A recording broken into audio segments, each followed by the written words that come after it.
So you just finished the European tour. When did you start the US leg? About 2 weeks ago. So we're about two weeks in, and we're out for something like a couple of months. I'm not being very specific there, but that's the situation at the moment. You talk about the pace, keeping the band. How do you keep it up? I don't know where you find this energy. I mean, you are just nonstop.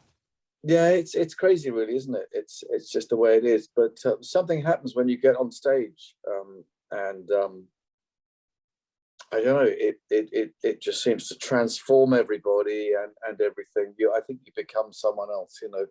Suddenly the Superman suit goes on, and the fingers fly, if not the rest of me, and and there you are. That's how it works. Well, the show will be here in Phoenix on May 12th, Celebrity Theater. They're calling it, it's the Genesis Revisited Seconds Out and More tour, but it's also an evening with Steve Hackett. So describe this evening, because it comes with an intermission, right? That's right. Yes. Now, as far as I'm aware, we're doing Seconds Out and More for that, as if it's not a rescheduled show, because some of them we're doing both albums back to back, both Seconds Out and Selling England. But you get about a half an hour's worth of solo stuff, a very short set, and then we take a short break. Then we do the whole of Seconds Out, which is a double album from 1977.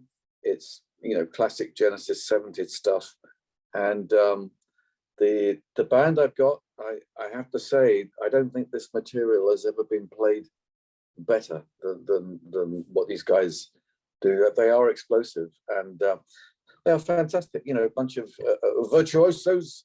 All my girls are virtuosos. Some look like it, and they are too. So boys in this case.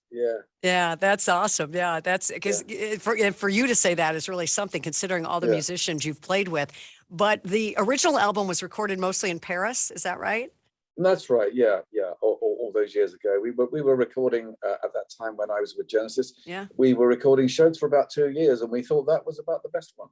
That was it. We just went. We went for that one, and it became a standard by which a lot of other live things were judged. Of course, when I look back on it, I think that was good for them. But I think we've filmed another show from Manchester from the fall last year, and that's mixed. And I think that sounds fantastic and does a lot of things that I was hoping the original would do. I realize this may be sacrilege for some people, but for me, I prefer this version. Well, that original live album was, you were just leaving. That was about the point where you were saying goodbye. Was that scary, or was that a moment of I need to do this, and this is the right thing I must do? Well, I think yes, it was scary, and for 2 years I toyed with the decision, because I was being forbidden from doing solo stuff outside the band, and I found that too restrictive. So even though I think that at that time Genesis was possibly the band's, or rather the world's best band, I thought my allegiance has to be to music and further musical adventures, and the chance to work with a lot of people who were just as wonderful, if not more so, than Genesis. So it was great to work with people such as the late great Richie Havens, Randy Crawford, Steve Walsh. Straight away, I was working with those people and heading towards world music with quite a number of things. So it wasn't just progressive; it was that and beyond that. So I often think my real work started then. Well, that's how I see it. Sure. So you have a lot of very different albums. Most of them are rock, but some of them were with orchestras, and they were acoustic albums, and others orientated more towards world music. And so I've changed it around. So every 2 or 3 albums or so, there'll be something which does not fall straight into a progressive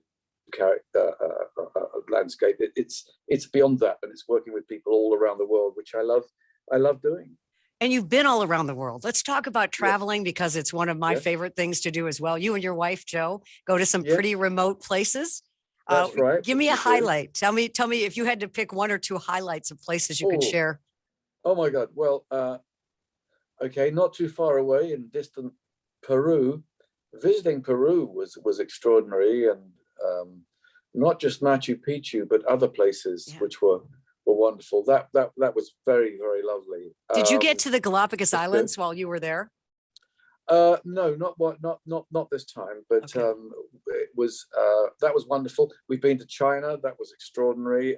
Been to India, seen extraordinary things, and Ethiopia.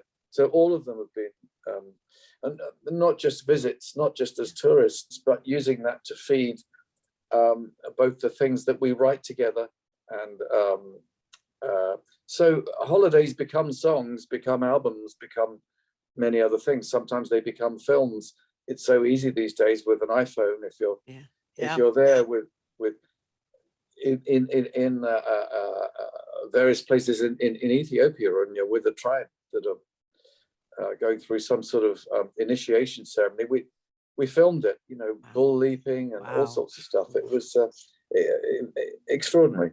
Yeah, I sense that, especially off the last album. I was thinking he's inspired by this travel, and having traveled a lot too, I can see where that creative comes from when you're in places like that. Yeah, I'm glad you like travel. That's I great. love travel. We've been blessed also to go to some really unique places, my husband and I. Let me ask you about your instrument collection, because we all know you're the guitar master, and people like Brian May and Eddie Van Halen have admired you, but you collect some wild instruments, right? Well, that started fairly early on. I was working with a Vietnamese instrument called a Dine Shine, related to the Koto family. And so I was working with that. And then over time, many things are gifted to me. A Peruvian instrument called the charango the cigar box. Very, what was sorry? that guitar cigar box I saw you playing on the website? Oh, was that. So yeah, cool. There's that as well. I know. Yeah. There's all sorts of things, and the collection goes on. I mean, I worked with Brian May some years ago, and recently somebody lent me a guitar that was designed by him, and I ended up doing a swap for a Les Paul that I had. Having worked with Brian, it happens to have a great sound. It's got a great out of phase facility, which makes the sound all go.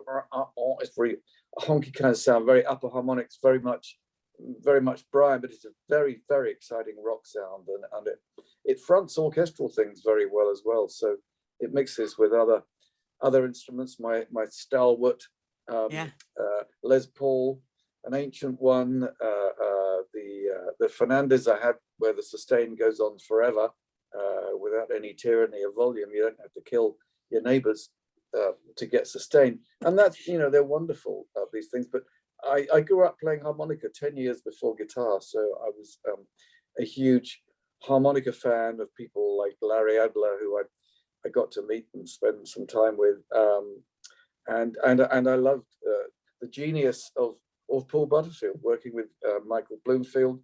They were working with Dylan. All sorts of stuff was going on at that very exciting time, which was the mid-1960s, when music was truly becoming exciting, breaking all sorts of boundaries and preconceptions.